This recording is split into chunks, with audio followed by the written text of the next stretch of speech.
What is going on, guys? Andrew Acevedo here, back with another video, and we are back with the fans' guide to the MLB 2021 trade deadline.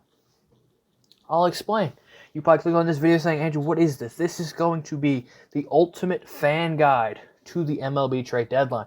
Meaning, I'm going to break down the buyers, I'm going to break down the sellers, I'm going to break down the teams in the middle, and I'm going to break down most of the biggest trade chips who will most likely be traded on July 30th by the deadline at 4 p.m. Eastern, 3 Central Time trade. Also, we will be live during the trade deadline. I will be hanging out with my fellow Mets Weekly co-host, co-stars, co-creators. We'll all be hanging out watching the trade deadline live. See if the Mets make any big moves and see what other moves are made by other teams. So, now that we have the groundwork back, let's just talk about it again. We're going to do we're going to break down who are the buyers, the sellers, and the teams in the middle. Then we're going to break down the top trade assets, and I will put potential destinations to those players. Also, I want to say I worked on this video before the Nelson Cruz. I had all this done before today's news that Nelson Cruz ended up being traded to the Tampa Bay Rays, which I did have as a potential destination. So just leave that. I got it right. I'm going to say I did this. We're recording this the day of the trade, but I had everything prepped, and I just had all the animations and stuff made already. So, got all the groundwork out of the way. Let's get into it. Let's break down the 2021 trade deadline. So, like I said, we're going to break down the buyers, the sellers, and the teams that are in the middle. Let's break those down. So pretty much what a buyer is in the MLB trade deadline is a team that is winning, usually are in first place or second place or in a playoff spot in the wild card, and wants to improve their roster. Those teams that will include the Boston Red Sox, the Chicago White Sox, the LA Dodgers, the New York Mets, the Tampa Bay Rays, the Milwaukee Brewers, the Houston Astros, the San Francisco Giants, and the San Diego Padres. Those are teams that are either in first place or in wild card spots and believe that their team can do some damage in the postseason. So maybe some of the bigger buyers, the Boston Red Sox, that's a team that is in first place in the American League East. That has been the surprise. The other surprise has been the San Francisco Giants, another team that nobody really thought had a bunch of veterans, and they've played, turn back the clock to their prime. And then you look at the Dodgers and the Mets. Those are two big money, big spending teams. We don't know what Steve Cohen is going to do in his first offseason or first trade deadline as Mets owner. Obviously, the Rays have already made a move and gotten Nelson Cruz, and they need some pitching depth. Yes, they have a lot of young arms, but they can always, and obviously the Houston Astros are always trying to improve. So those I have as your buyers. On the other side of that spectrum, we got the sellers. These are teams that are out of the race completely, have no shot of being a playoff team, and have some players that are on one-year deals whose contract expires at the end of the year. Those teams will include the Pittsburgh Pirates, the Chicago Cubs, the Arizona Diamondbacks, the Florida Marlins, the Cleveland Indians, the Baltimore Orioles, the Colorado Rockies, the Kansas City Royals, the Detroit Tigers, the Minnesota Twins, the Texas Rangers, and I do have the Cleveland Indians. Yes, the Cleveland Indians could be a team that you could say it's in the middle, but I do expect they always seem to trade their assets usually on one-year deals, but I can definitely see the Indians blowing it up because I don't believe they have a shot of making the playoffs in the American League Central. Other big sellers include the Chicago Cubs. They have a ton of great guys on one-year deals, and guys like Chris Bryant, guys we'll get into later in the video. The Arizona Diamondbacks, they have a few very, very interesting pieces we'll get to. The Pirates, always, they're a team that's rebuilding years away. The Colorado Rockies, again, they make the big trade in the offseason for Nolan Arenado. They can always move, and then other teams like that. So those are your sellers. And then we have the teams in the middle, the teams that are one winning streak away of becoming a buyer or one losing streak away from becoming a seller. And I have those teams being the Philadelphia Phillies, the New York Yankees, the Atlanta Braves, the Washington Nationals, the St. Louis Cardinals, the Cincinnati Reds, the Oakland A's, the Toronto Blue Jays, the Los Angeles Angels, the Seattle Mariners, and that is who I have. Some of the bigger names, also the Cincinnati Reds. I have already said them twice, but a team that could be interesting is the Atlanta Braves and the Philadelphia Phillies. The NL East is not a pre-gone conclusion that the Mets are going to win. The Phillies and Braves are right on their tail, and they do play a lot. So those two teams are definite teams that could be buyers if they do get hot. Yet the Phillies have lost 3 games in a row got swept by the Yankees and have lost tonight to the Braves. And the Braves have lost, obviously, Ronald Acuna to injury, Mike Soroka to injury, and they lost Marcell Ozuna for off-field issues. And obviously, if you're talking about a team that needs to buy, it is the New York Yankees. After, coming back, sweeping the Phillies. I don't know if they beat the Red Sox today. I think they did beat the Red Sox today. So the Yankees are always a team that wants to spend a lot of money, and this could be Brian Cashman's last trade deadline as the GM. So he could be trying to save his job. Other teams, interesting teams, the Toronto Blue Jays, the Cincinnati Reds. I think the Cincinnati Reds are out of it. They're not going to win their division. So they could easily, and obviously the Mets went into Cincinnati and won 2 out of 3. Could the Reds become a seller with some pretty good assets? And obviously the Angels, they need some pitching. They're trying to get back in the mix. They're going to get Mike Trout back. I just don't think they have the firepower to keep up. So that's why I do think they'll be selling guys like Raisel Iglesias, who I will talk about in a second. So there you go. Those are your buyers, those are your sellers, and there's your teams in the middle. Now that we got the teams out the way, now let's get to potentially some players changing teams. And let's start off with the big name guys who I don't expect to be traded, but could potentially, if the right offer is sent their way. And let's start off with Byron Buxton, a center fielder of the Minnesota Twins, has dealt with a lot of injuries, but when he's on the field, he's one of the best center fielders in the league. Look at his April this season. He has proved that he's a very valuable asset and a very good player, but the only problem is he's always injured.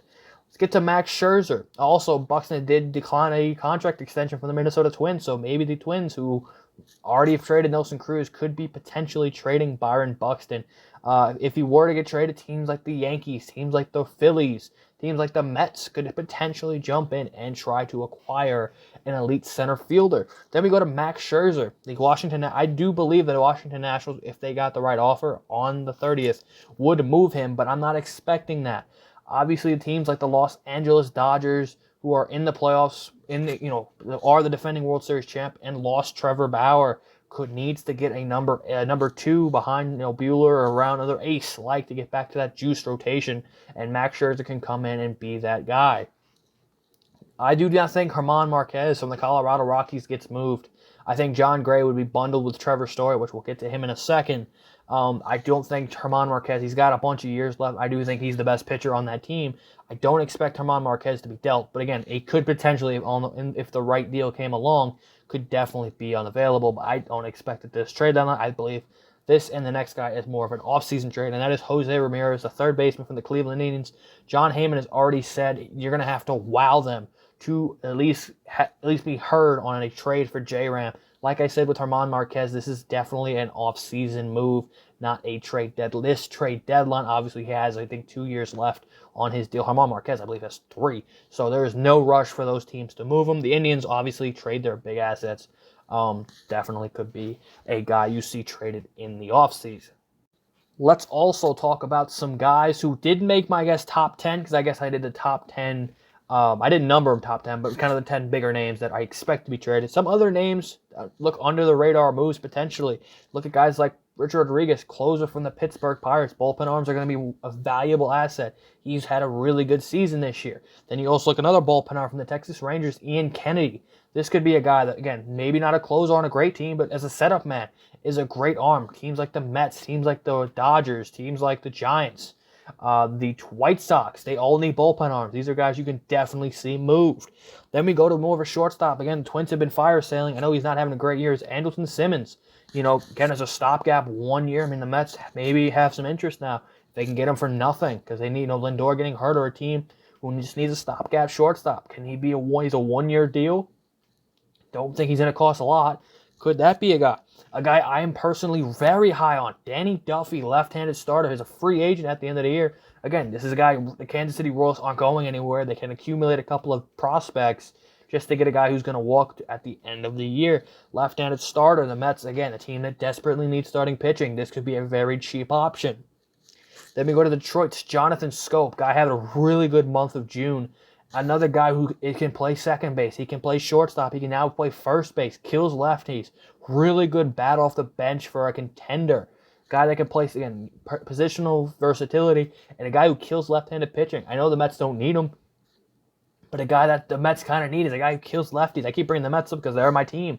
But a team that struggles against left-handed pitching, Jonathan Scope, is a perfect guy you can put in on your bench, or just put him in a platoon if you have a guy that kills right-handed pitching. this could be a really good bench bat. Then we go to starter John Gray, Colorado Rockies. Going to be a free agent. Like I said, I think the Rockies are willing to bundle him with Trevor Story. This is a guy who's having a very good year, very under-the-radar year for John Gray and the Rockies because he's out in Colorado. But definitely a guy in arm. If a team needs an arm, this is a guy to go get. And last guy on the guy I want to talk about is Jesus Aguilar from the Miami Marlins. Big first baseman. Again, probably more of a DH, but he can play a decent first base. Good bat off the bench with some power. Good character guy. He's a great guy to have in the locker room. So he's a guy you can definitely, if you want a bat, a guy with power, this is a definite cheap bat. Again, free agent. Marlins aren't going, so Kim Ng maybe is willing to move him just because, again, he's a free agent. He's got nothing to do, and the team isn't going anywhere. So a team that desperately needs some pop at first base or just to pop off the bench, Jesus Aguilar is a very good pickup for, if Kim Ng is willing to move him. Now that we got guys that I think could be moved, big stars who I don't think are going to get moved, some of the lower-end names who are still quality pieces. Now let's get, into the top 10 guys. I didn't number these, but these are my 10 guys that I expect to be traded, the 10 bigger trade chips to be traded at the trade deadline. And let's start off with Minnesota Twins starting pitcher Jose Barrios. This is a guy a lot of teams have been calling the Mets, the Dodgers, the Giants, the Phillies, the Yankees. This is a guy who is a potential guy. He's not having a great year. That's always kind of been a thing with Jose Barrios. But you see his stats. I will show some highlights in his stats as Baseball Savant. He's a solid pitcher, but the Twins are going to ask a lot of him because he's got, one, he's controllable. Two, he is very young. He's a younger guy. He still has a ton of potential in his ability to get better. This is a guy, if a team like the Mets, who desperately need a starting pitcher right now, I don't think the Mets should go get him, but he is a guy, if you put in your rotation as your number 3 or 4 starter, you can feel very confident in his stuff. And he's got a great curveball. I think he's got one of the better curveballs in the game. And being able to, this season, if you look at his stats this year, 7-4 with a 3.69 ERA and 19 starts and 114 innings, struck out 122 batters and a whip of 108.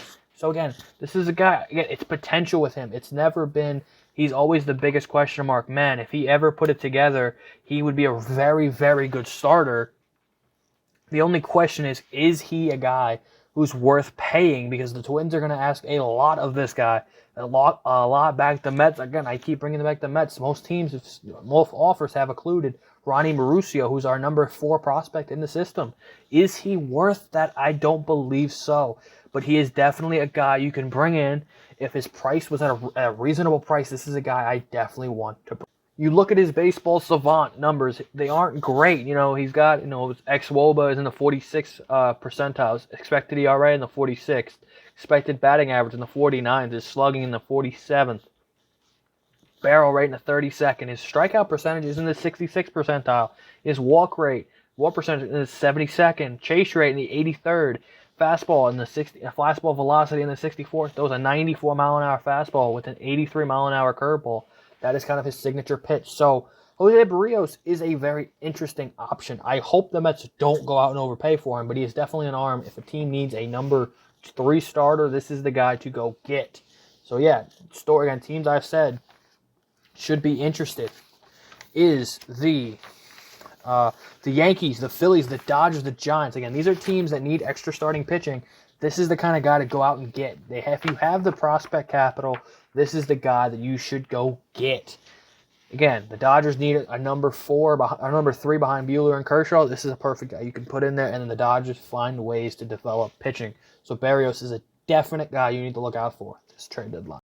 Let's go back down to South Beach and Kim Ng and her Miami Marlins as we have Starling Marte, the center fielder, who is expected to be a free agent at the end of the year, who they've had some contract conversations that didn't go well. They offered him a 3-year, $30 million deal. You look at some potential teams that could be interested in the 32-year-old center fielder. You have the Philadelphia Phillies, who desperately need some center field help. The New York Yankees, they need outfield help to begin with. Houston Astros, after losing George Springer, and the San Francisco Giants. You look at some of his base statistics this year. He's hitting .289 with an .833 OPS, 7 homers, 23 RBIs, 19 steals on the year. And if you look at more of his Baseball Savant numbers, he's hitting His ex-WOBA is in the 66th percentile. His expected batting average in the 58th percentile. His barrel percentage in the 61st percentile. Walk rate in the 77th. His sprint speed in the 84th. His outs above average in the 94th percentile. And his outfield jump in the 60th percentile.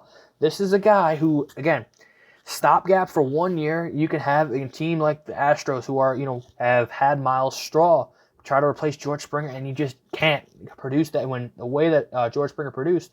Starling Marte can be a very comparable player to George Springer, and the Astros desperately need to get Miles Straw out of center field. The Giants have desperately needed some outfield and center field. They have Mikey Stremski in right. He could be an upgrade. The Phillies lost Roman Quinn to a torn Achilles, I believe.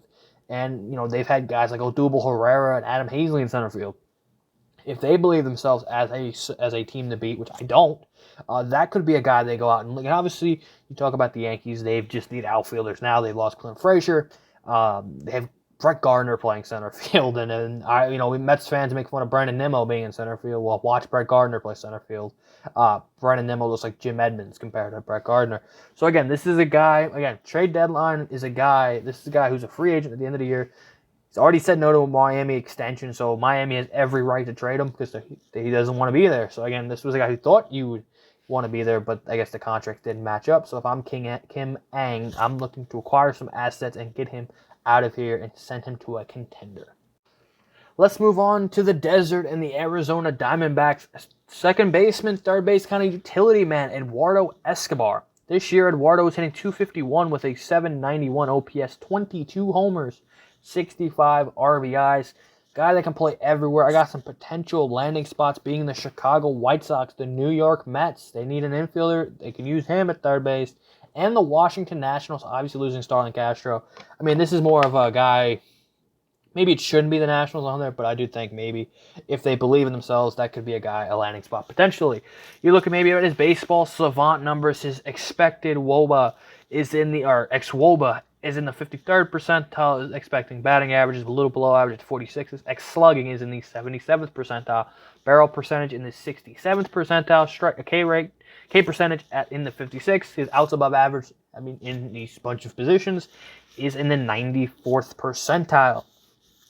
Yeah, a switch hitter, can provide a team some pop at second base. At third base, he can play the outfield, but he's a little older. He's 32.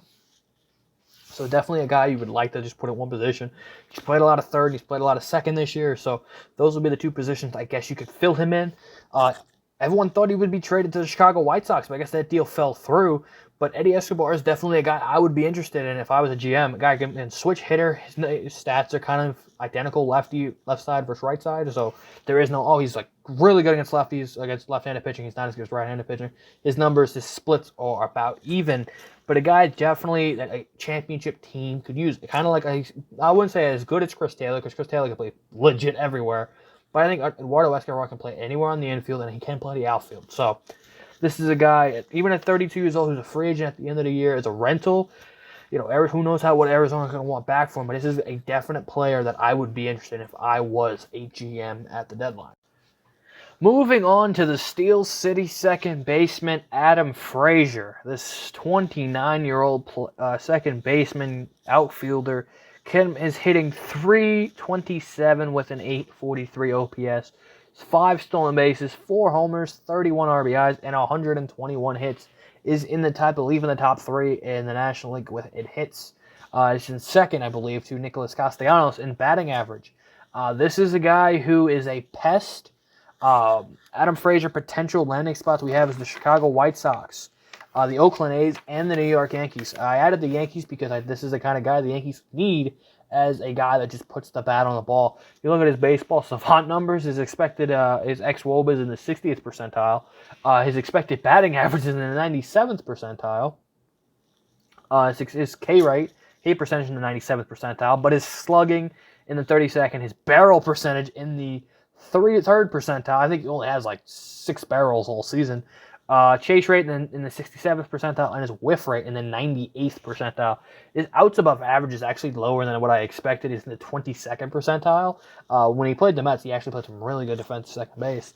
But again, this is kind of the deal with Adam Frazier, is he hits a lot of singles. He doesn't hit with power. He's one of those guys who just comes up there and just pokes the ball through the hole or pops one in the left field and it falls for a base hit. He's just kind of a singles machine. He doesn't provide you any pop. Does have a little bit of positional flexibility. He can play some second base. He can play some outfield, where we saw him mostly.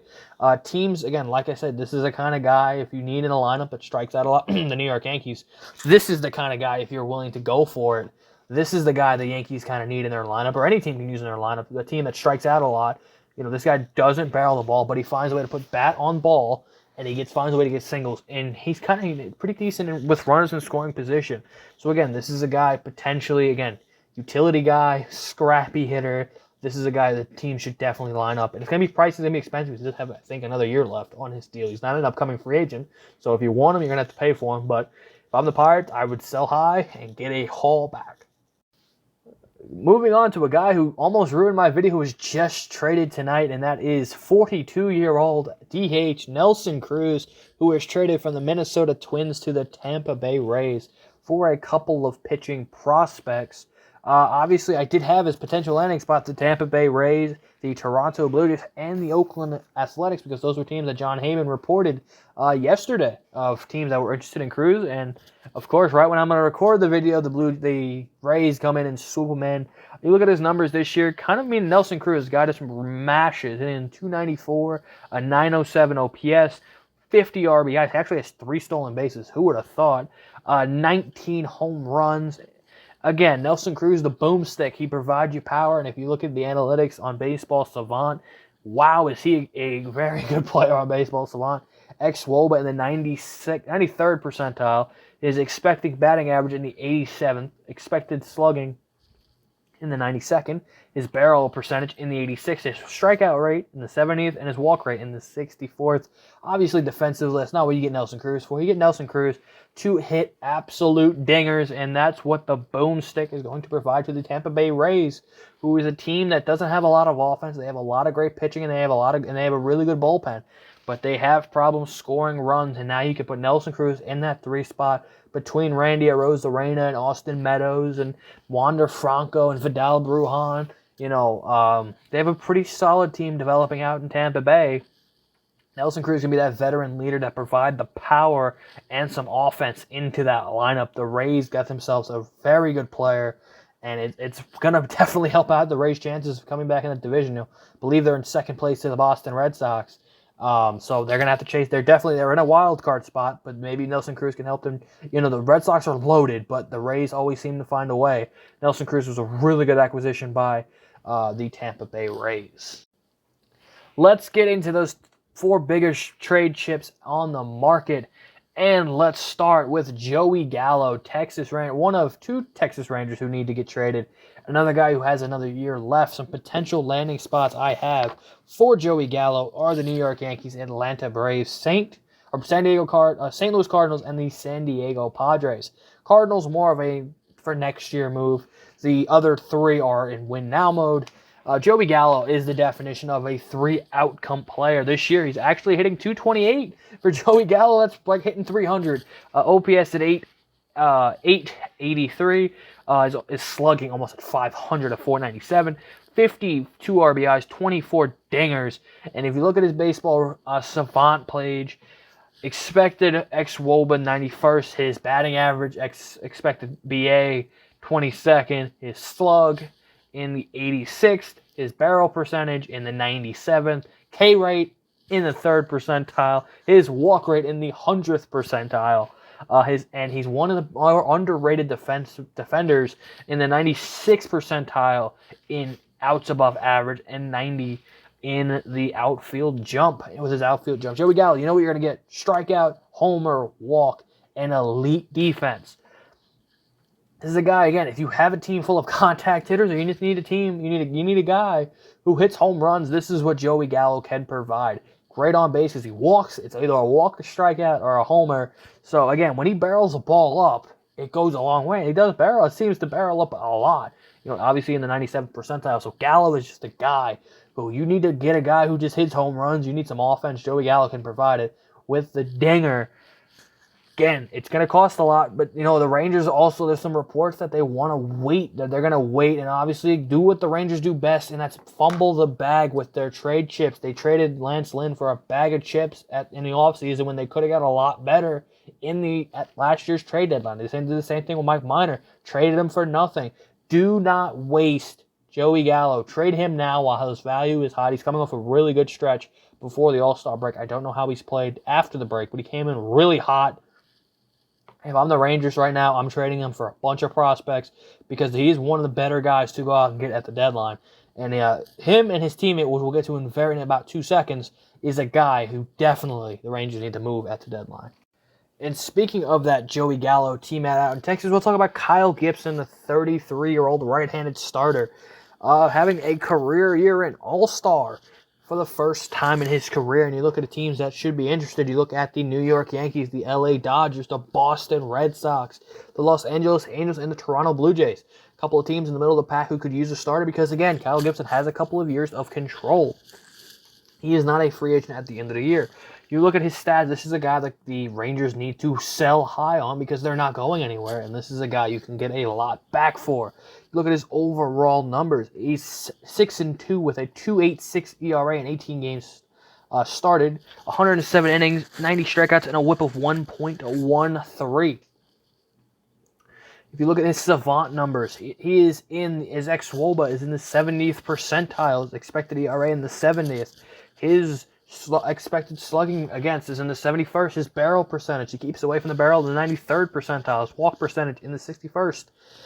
Chase rate in the 64th. He doesn't strike out a lot of guys. He pitches to contact. But again, he has his fastball in the 93. He's got a slider. He's got a changeup. He has a cutter and a curveball.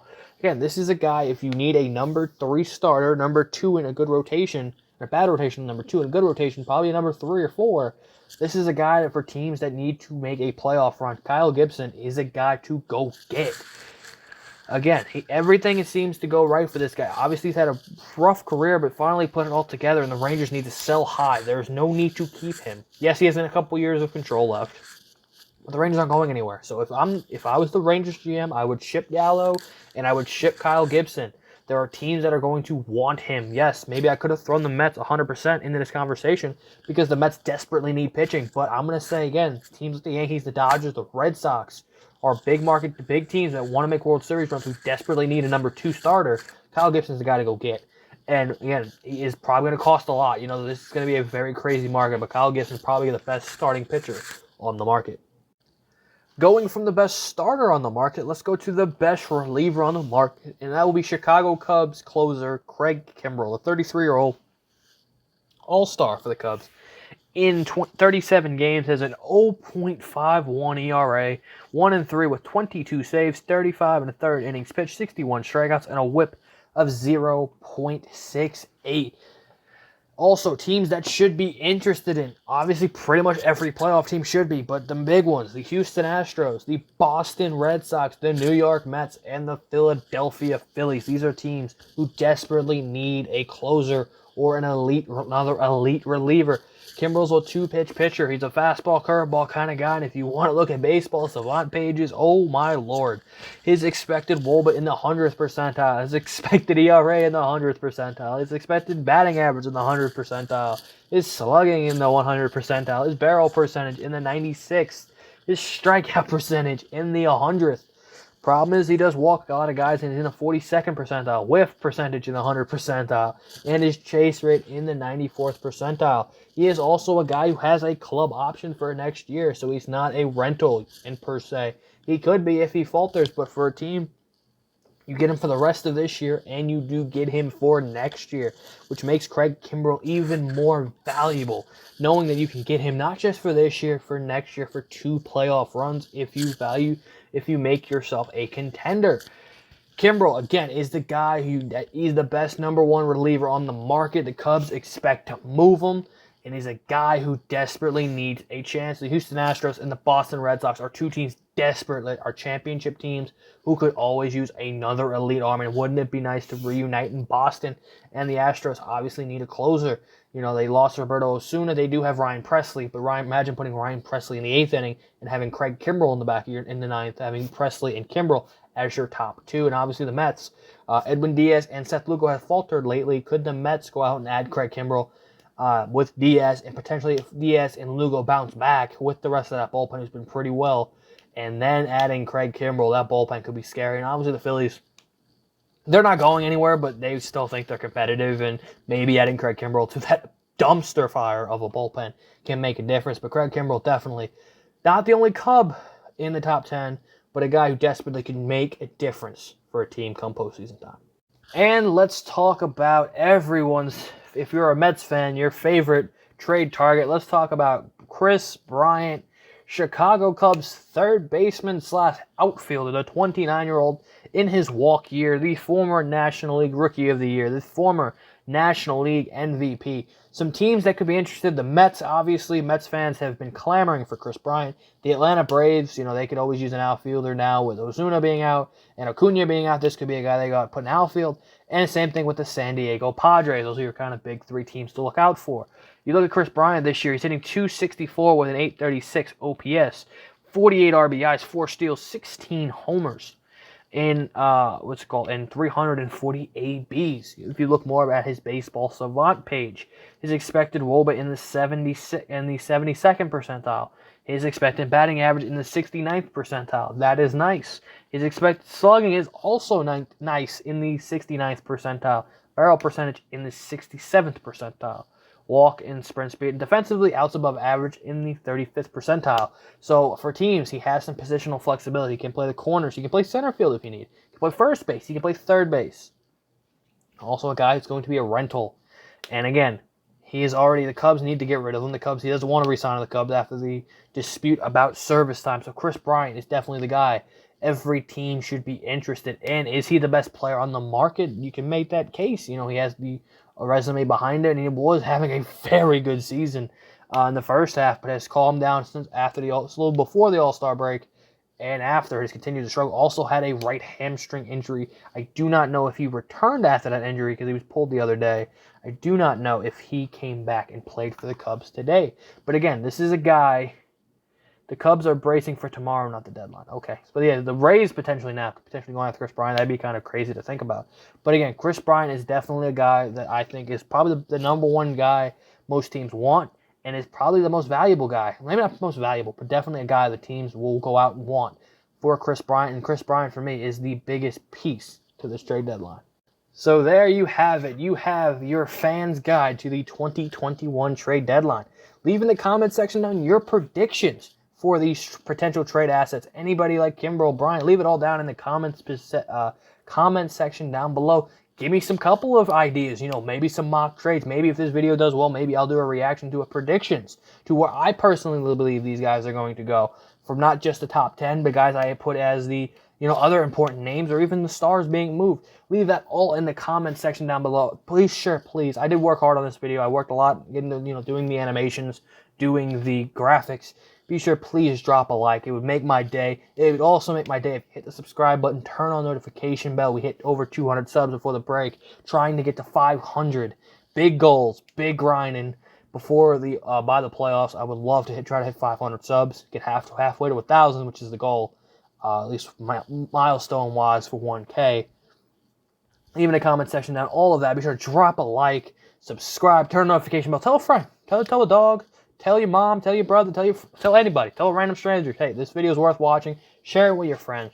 And I will see you guys in the next video. Peace.